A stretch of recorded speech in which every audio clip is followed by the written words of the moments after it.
માળિયાટીના police પરિવાર દ્વારા ઉત્સાહભેર ઉજવણી ધૂળેટીની કરવામાં આવી છે। હોળી ધૂળેટી પ્રસંગે ગુજરાતના જુદા જુદા વિસ્તારોમાં અવનવી રીતે હોળી ધૂળેટીની ઉજવણી થતી હોય છે। તેવામાં માળિયાહાટીના રહેવાસીઓએ તો હોળી ધૂળેટી ઉજવે છે, પણ અહીં તમને જોવા મળશે કે કઈ રીતે અહીંના માળિયાહાટીના પોલીસ અને ગ્રામજનો આજે હોળી ધૂળેટીના રંગમાં રંગાયા। ઉજવણીમાં માળિયાહાટીના પીએસઆઈ પૈકી ગઢવી, પોલીસ સ્ટાફ, હોમગાર્ડ જેવા જવાનો ઉપસ્થિત રહ્યા। ધૂળેટી પર્વની અનોખા પ્રકારે ઉજવણી કરવામાં આવી હતી, જેમાં તેમણે પોલીસ સ્ટાફ તેમજ ગ્રામજનો સાથે ધૂળેટી પર્વની ઉત્સાહભેર ઉજવણી કરી હતી। આ તમામ લોકો એકબીજા પર અબીર, ગુલાલ અને ઓર્ગેનિક કલર છાંટીને તેમજ ઢોલના તાલે ઝૂમી ધૂળેટીની ઉજવણી કરી હતી।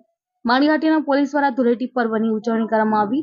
માળિયાહાટીના પોલીસ પરિવારે તમામ નગરજનોને ધૂળેટી પર્વની શુભેચ્છા પણ પાઠવવામાં આવી છે। Bureau report Pratapsinh Sodhiya, GA news, Maliya Hatina.